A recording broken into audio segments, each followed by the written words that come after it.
good evening, everyone, and welcome to the Nick Delinski Show. This is Scott Kerker, along with Metamore head coach Nick Delinski. Coach, I think the million-dollar question around Redbird land was, how are we going to respond after the loss to Washington? I think you kind of,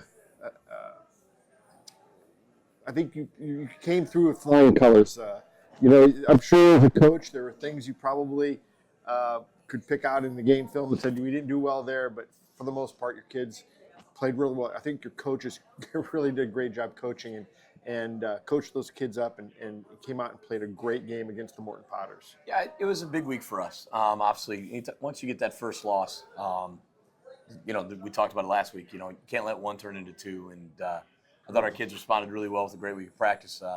Executed what we were looking to do. Obviously, we had a few mishaps along the way that led to the score being a little closer than we were hoping at the end. But, we executed that first half and that first quarter exactly what we wanted to do in terms of, if we defer, which we did, get a good kickoff, pin them deep, and then get a 3-and-out and put the offense in midfield. And then it was good to score. It had been a long time since we had one in the end zone, and we put together a nice little drive there to kind of – I think that was a sigh of relief, a little bit of breathing moment for us offensively and as coaches of just getting the kids back and getting them back understanding that, we're pretty good when we do what we're supposed to do and execute at the level we're supposed to. So that was huge. But, yeah, it was a bit of a sigh of relief, and then the game gets rolling, and, then you got to – it was punch for punch after that. Yeah, it was definitely an up-and-down game. And, and a lot of people and I said this before one time when we played Rochester and won, was it 43-41? I thought the defense played well that night. I thought your defense played over more. I thought they played pretty well too. We did some really good things. Obviously, we had a couple lapses, especially the one late in the game. But otherwise, a couple special teams mistakes that were huge, kickoff return, and then the punt that we hit off our foot and, give them a really short field. And, that's 14 points there. And then we get a blocked punt. So special teams obviously was a point of emphasis this week for us. But all those put the defense in bad spots. Getting the ball at midfield. When you get the ball at midfield, you can do a few more things offensively because you can take a few more chances. And they hit a screen outside off of some run action. And, we just missed a tackle and down the sideline. He goes for that one. You give them the ball on the 12.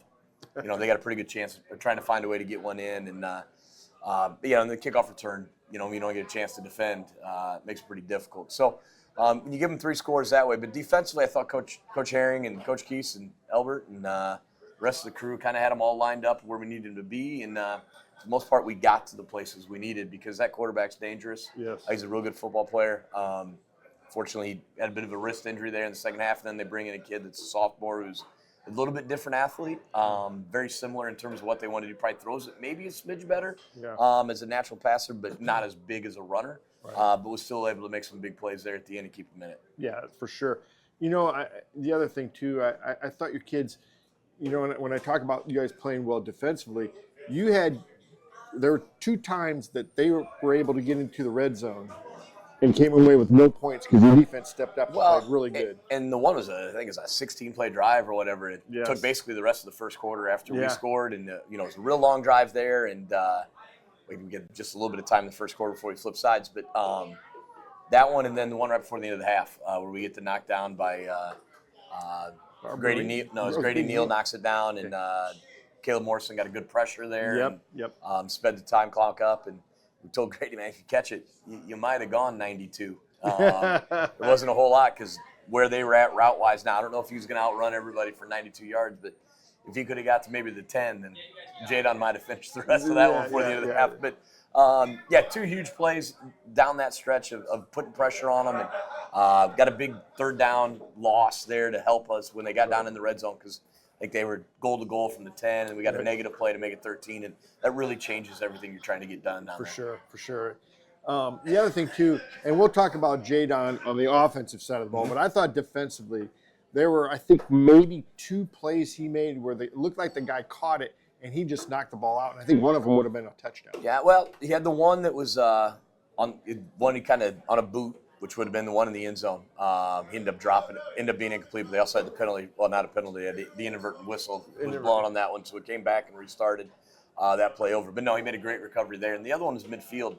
kind of in that in between. They ran a crossing route, and he just kind of got picked off by our own guy, but was able. I mean, speed helps, and he was able to get back in there and just grind and rip until that ball came out late. And those are huge plays. I mean, that's 25 yards of difference that in the end, you don't know how that works in terms of field position. Yeah. So those are two huge plays. He's a pretty talented corner.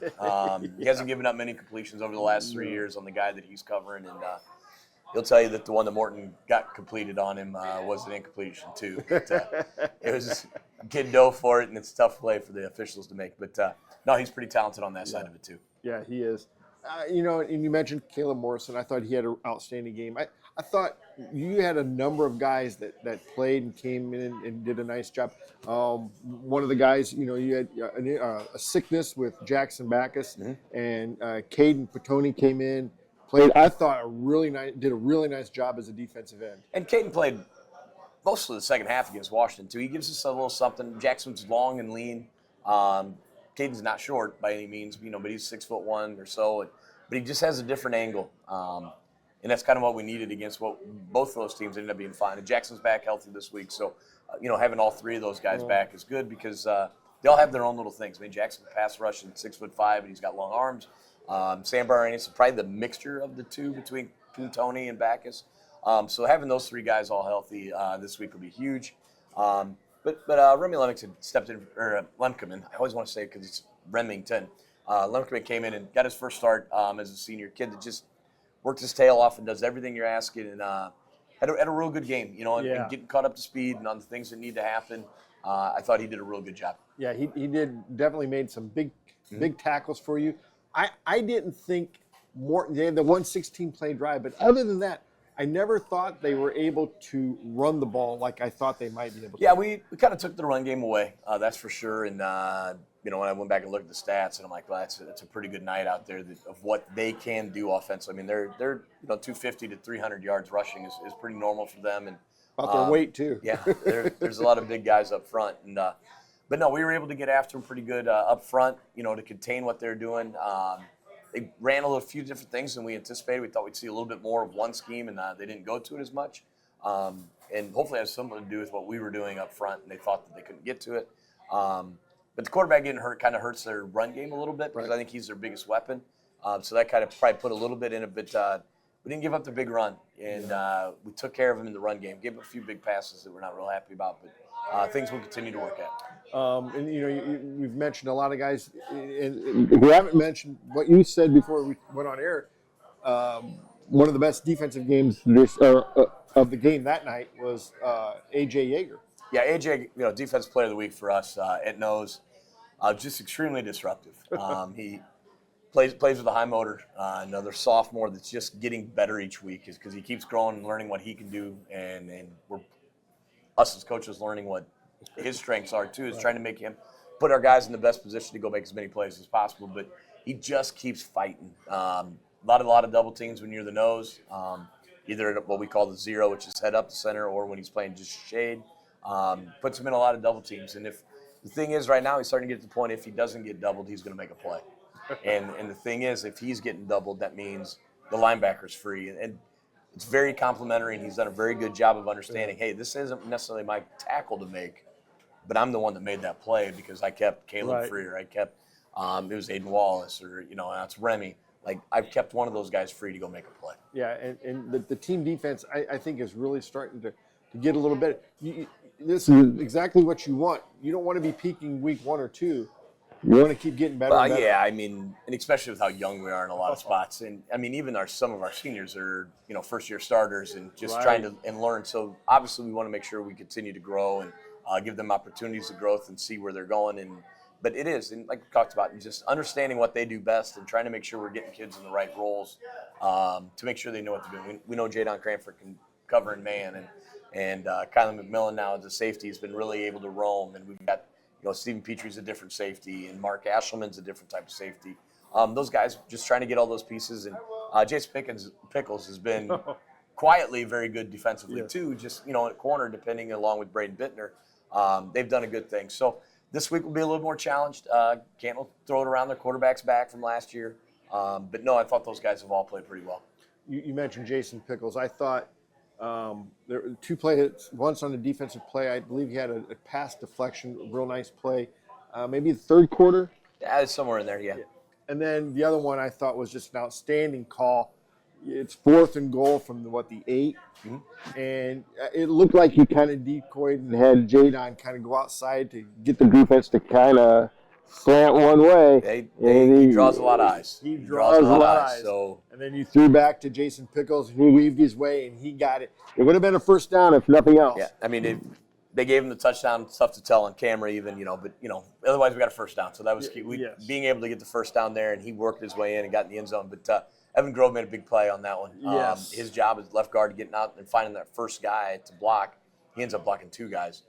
He gets his guy, and the guy that the other linebacker was kind of following him actually kind of pushes Evan, but knocks them both off balance. He gets that guy, and then Jason's able to snake and weave his way in. And obviously, we didn't think at the time that was going to be the touchdown that we really, really needed for the end.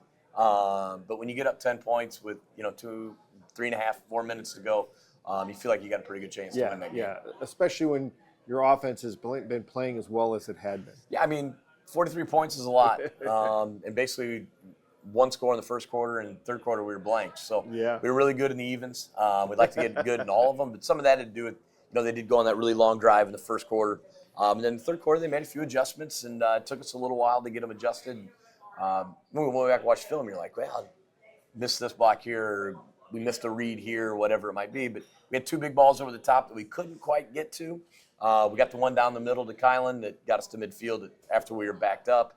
But we thought there was maybe one other one, and he just stumbled on the long one. We looked at the film and like, that one could have gone 92, and so, but, those are things that we got going for us. We do have the ability to stretch the field, but, we'll talk about Jadon, I'm sure, at some point here, but he was pretty special. Yeah, he was very special. You've got to be really happy with how your offensive line, though, has matured in the first 4 games, from the first game to now to what you did the other night. I think you've got to be really happy with those guys. And I believe you're rotating in a 6th guy, too. Yeah, I mean, Tyler Grace is the 6th one, and with Jeffrey Reyes, and then when Evan Grove came back, Tyler was playing guard. But, yeah, Tyler's been pretty good as the float guy, and it might be a set at left tackle, it might be a set at right tackle. It might have to go into guard with Evan's shoulder scenario, just maybe give him a series off. So he's been huge. I mean, when you can get that guy that's kind of that float between everybody else, and you really don't lose a whole lot when he's in there, and you don't, that's great feeling as a coach. And Ryan's done a really, really good job with those guys to get 6, 7. Jay Murphy's another guy. We really feel we were 7, maybe 8 guys that could go out on a Friday night, and that's huge depending on what the scenarios are. So all those guys are getting reps during the week. Coach Aldo does a good job of getting them ready and prepared for the week. And but no, I mean, we know that we got a bunch of green guys up there, outside of Owen and Riley, the center and the right guard. Those other 3, no matter who's in there, are all in their first year. So, the exciting thing is we think there's still more in the tank for those guys. For sure. They've gotten a lot better. Your running attack has been, I think, very good. Last week was the best so far, and there's probably room to grow from that, too. Well, for sure. I mean, I don't think we've hit our ceiling yet on what we can do offensively, and getting all those pieces together. I mean, really, Steven hasn't had his game yet, but he just keeps doing what he's supposed to, right? Third and 3s, 4th and 2s. When the game's on the line, we finish the game off. We need that 1 first down. We go to Steven. Jade, we don't always use Jadon in the blocking role, but he wanted it. He goes, I got this, and he went and got the linebacker that he's got to get and popped him pretty good. So Steven was able to pick up that last first down so we could run the clock out. But that's the kind of group we got. A lot of selfless guys, guys that are going to do what's best for the team, and it really shows. The other guy that I really liked the other night was, and he didn't get a lot of carries. He maybe had 1 or 2 carries, was Jaden Lambert. I don't think he had any. But yeah, so he did a real good job. He was our lead blocker. We tweaked some schemes during the week and gave a little something without a puller, just to change the look for everybody. We're pretty gap scheme, meaning we pull a guard mostly all the time, and this gave us something a little different. And I think it really slowed down the backside linebacker for at least in the first half, and then a little bit in the second half too. They had to make some adjustments, but we're so guard pull oriented that it does tip off at times. For sure. But to have the ability, to run something out that doesn't And Jadon's the ideal running back for what we're doing. And Jaden got up in there and did some lead blocking, and then Jadon gets one-on-one with you. It's a pretty good chance it's going to go a long ways. You like your chances if you're a Metamorph absolutely. fan. Yeah. There's a lot of cheering on our sideline when that happens. Yes, and a lot of cheering up in the stands too. Yeah, there was. But yeah, you're right. He didn't have any carries the other night, but he had a lot of lead blocks. And that's what he did. I mean, when Jadon went, I think it was 8 for 175 or whatever it was in the first half, right? And 3 touchdowns. You got to have dudes that are blocking for you, and you got to have guys that care enough to do their job so he can do his job. And along with that, he took care of him this week for lunch, and rewarded the O-line guys and those guys that are blocking for him. With some pizza for lunch this week, and But those are the things we talk about, right? When we talk about being a team player and understanding your role within the group. He knew what has to happen in front of him for him to get to what he did, and so that's huge. And they ate a lot of pizza today. I know that. That's good for them. Yeah, absolutely. Just make sure we get a lift in afterwards. You mentioned Stephen Petrie, and I thought he's been managing the game so well. The other night, he had a big run. I believe it was in the third quarter, going to what would have been to our right, to your left. He had a run where I think he spun 3 times and picked up about 9 yards, and I thought, and a face mask on top of it. Yep. But his yards are tough yards, and they're needed. And he understands his role, and he knows that at some point one of those runs ain't going to be so tough. And hopefully he hits one and he gets the long run here coming soon. But he also had a big carry on the Jason Pickles touchdown drive down the sideline there on a counter that we got around the edge and picked up another first down. So, when you go back and look at Stephen's carries, he's not averaging a whole lot of yards per carry right now, but he probably is close to leading the team in first down carries, to pick up that first down. So that's huge in what he does. And our kids understand it and they love it. When you got a physical quarterback or anybody that runs the ball physical, the sideline really feeds off of it. And we've mentioned everybody in the offense and pretty much on the defense too, but your tight end, Elijah Edwards. Elijah had a great night. He just keeps getting better. Another kid that's a first-year starter for us. We talked about it before. He played a little left tackle as a sophomore. Now as a junior, he's playing tight end and good athlete. Just keeps getting bigger and understanding his role, and we use him a lot. I mean, we're pretty tight end driven as well, and along with our H-backs, which is Caleb Morrison or Jaden Lambert, depending on which formation we're in. But all those guys, we had Zeke Bavard back now from an ankle injury, so it's just another guy that mixes in there. And I think you've gotten Elijah a touchdown this year. Yeah, he's got one. He'll remind you too. He'll remind Coach, I got 1 catch for 1 touchdown. You might want to throw it to me a little bit more. So this is kind of the way he is, but we'll see. So Elijah, you keep blocking, maybe we can reward you again. Yeah, you've got to make those guys happy, and he's done a great job. When Jadon was able to turn the corner, a couple of them he didn't get touched. Yeah. So I mean, that same play we hit, three big long touchdown runs. We did call that play again later, so people are always like, "Why didn't you?" But we did. But all 3 hit in a different spot, and that's what this play can do. You just kind of find different cracks and different windows, and when you got a kid with great vision like Jadon does, you only need a crease, right? Yeah. But once he's through, he's gone. And so he took one and made a move on the safety. The next one he took around the sideline.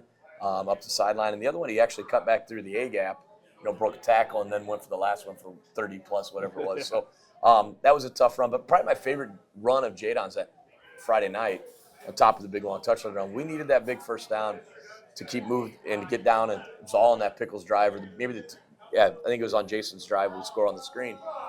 We run buck, and he carries a couple guys for 4 yards, and he bikes out of it, ends up getting about a 14, 15-yard carry out of a carry that's probably blocked up as a 3 or 5 yarder, so those are the ones that when it matters at crunch time to be able to, lower a pad level, take on a hit, and then keep moving forward. That's huge. Yeah, for sure. Coach, we'll take a timeout. When we come back, we'll name the player of the game, and we'll talk a little bit about this upcoming game and a little bit about the Middle Illini. Sounds good. Welcome back to the Nick Delinski Show. Like we always do, I want to thank Jake and Sarah for letting us come down to the grill here and film the show. It's really appreciated. Coach, player of the game. Jadon Cranford. He had a pretty good night. 15 for 205, running it with 3 touchdowns, and then I thought really the biggest play that he made after he made a mistake on the punt. I think that was really burning at him. and we got that screen, and it was one of those it's like we got to get him the ball back, and what's the best way to get him some space? And Coach Otto will tell you he loves screens, and especially when it's a non-screen down, which we should probably call more screens. But we saw earlier in the game we went to an earlier screen and we didn't connect to Jason. We had a little motion and we flipped a guy and really rotated with the flip. So when we rotated that flip over and I looked out there and I'm like, there's nobody over there. Like, we're going to have 3 dudes. As long as we can get it completed to Jadon, there's a real good chance he's going to house this. And, he gets it and it's 70 yards later. And, he ends his night with 275 yards of offense and, 4 touchdowns.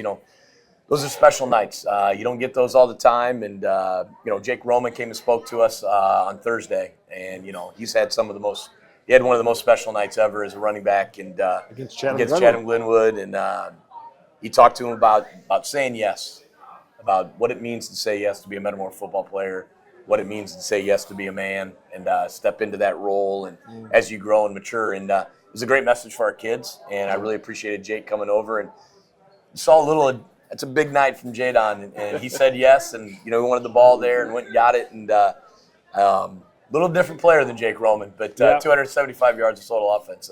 Sounds like a Jake Roman kind of night. It does, very much. But Jadon, really played well and really felt. I think this will feed into that confidence the rest of the way for him. For sure. And he complimented his lineman in the interview on the news afterwards. Mm-hmm. But on that screen pass, I thought there were some blocks that got him into the free, and then when he cut back at about the 45-yard line, and then he's gone. And I thought, oh boy, that's a race you're not going to win. No, not many guys are going to chase him down, that's for sure. And I think even one, Coach Kurt wasn't sure if he was going to score on, and kind of looked at him and like, man, nobody's going to catch that angle. Like, no, nobody. Maybe Kurt. Maybe Kurt. But you get that one block on a screen, and usually that's what it comes down to. Can you get the first block? And then the other guys just kind of find their way through and find a guy, and that was key. And that was Evan Grove getting out there in front, and then you just let green grass and running backs do their job, and Jadon does it pretty well. Yeah, he was gone, and that was a big win. You got the 43-40 win at Morton, knocked them out of the unbeaten ranks. Yeah. Evened your record at 1-1 in the Mid-Illini, 3-1 overall. And now you head to Canton. Like you said before, Canton's huge. They're big. I mean, they got a lot of big dudes, and we're going to have to just another night of having our kids going against it. And offensively, we're pretty big up front, too. I mean, it's not like we're small up there. We are big up front. It's a pretty good group. And but their offensive line will outweigh our guys a little bit. They'll have a couple guys that are probably 270 plus. So we got to make sure we use our quickness. And Coach Herring's done a good job of angling and stunting and getting some blitzes and getting things moving to get those guys having to get off their landmarks, and that's when you can kind of make some plays against those big guys. But they've scored some points, every week besides Morton, who Morton got to him early and that one kind of snowballed out of them. But they've had a lead, and I think week 1, week 2, and week 4 against EP. So offensively, they can score some points. So we got a good challenge up front. Yeah, for sure. And it's always a little different when you have to travel all the way over to, I think it's on the other side of Iowa, isn't it? I don't know if it's quite that far, but it's similar to going to LP, right? I mean, it's about the same distance, but it seems a whole lot longer. You leave at noon. No interstate, no interstate. Maybe that makes that travel a little different. But, I think we've matured enough. This is really our third trip after going down to Chatham, going to LP, of understanding what's that long bus ride would be like. And then we talked about it this week. When you go on the road, you got to bring your own energy. For sure. We really talked about that and how you got to feed off of each other, and you got to bring it because they're not doing anything for you to get you ready for the game. Right. Now they're going to do things to get Canton ready for the game, but they're not going to do things to get Metamora ready for the game. So in terms of bringing that normal energy that we have at home, we got to find a way to bring it on the road, and so that's been a big point of emphasis this week. Yeah. To me, it's always Canton always seems like somewhat of a trap game. Well, I mean, the one thing you're always going to get, you're going to get kids to play their tails off. They play hard. They give you everything they got. There's never an off night for those guys in terms of what their energy level and their effort level is. The key is you got to get out to a fast start, right? You get out to a fast start, and then the game changes. But, a couple of years ago, we went over there, had their quarterback dead to rights on a sack. We miss him. He ends up housing it. And then we end up losing that game, week 8, and just or week 9 it actually Week goes 9. in, just in an unbelievable fashion that we end up not winning that game. But Yeah. but a lot of that had to do with because we gave them a lot of energy early, so we got to bring ours and take away theirs as much as we can. The other thing too, when I look at your team this year, it seems like you've got a lot of depth in a lot of different positions, and I think in games like this, that's big because you can keep bringing kids in, and eventually you're going to find somebody that's got a little bit of energy. Well, and it keeps kids fresh, right? And they got a lot of guys going both ways, especially the big guys up front. They play offense and defense. So, us in terms of maybe upping the tempo a little bit, trying to get those guys moving left to right and make them run up and down the field. And then, you wear them out. And it's hard to get that second and third win, once you lose it. Especially, so that's kind of our plan in terms of that part of it. But, we know we're going to get their best shot. I got a lot of respect for their head coach. He's done a good job since coming over to IBC in a not easy position. Yeah. It's been a challenge, but he does a good job with those kids, and they execute at a pretty high level. So it's all about, can we be in the right spots all the time, make sure we're doing our job, and have good eye discipline defensively. And then offensively, it's like we got to make sure we keep this moving. Like, you got to find your holes. We got to make sure that we're executing. They get into a 3-3-5, so we're going to see a lot of blitzing, a lot of angle, a lot of stunts, and everybody's got to make sure that their gaps are sound. You look around the Mid-Illini Conference, the teams are starting to kind of shake out where they're supposed to be. Any surprises from that? Well, you got to see where this week you got Morton and Pekin. That's a big game to see where Pekin is. I think Washington's pretty good. So, there could be a situation where maybe our 24-0 loss doesn't look so terrible when it's all said and done. I don't like the 0, that's for sure. But I think that's the big game of the week this week, to try to get a feel where is Morton going to respond after our game. And then what's Pekin do after Washington as well, and trying to figure out where they're at. That Dunlap's rolling right now. They've had they've kind of put themselves in a position to be in a good spot, and they got Pekin early. So with theirs, but I think everybody else is kind of fitting in the spot. East Peoria's got a chance now to see what they got their first 4, and quarterback's really, really talented. He can really spin it. They got a couple talent. They got a big running back, and they're big up front. But they got some guys that can go catch the ball. And then defensively, I think they're still trying to find their way a little bit. They've had some good games. And then Canton got to them a little bit, but Canton broke a few big ones. So it's all about trying to figure out where we're at. And I like where we're at right now. We can control where we can go this week. And got to ask this week, what's our goals for the rest of the season. And so I know it's coach speak, but we got to win this one.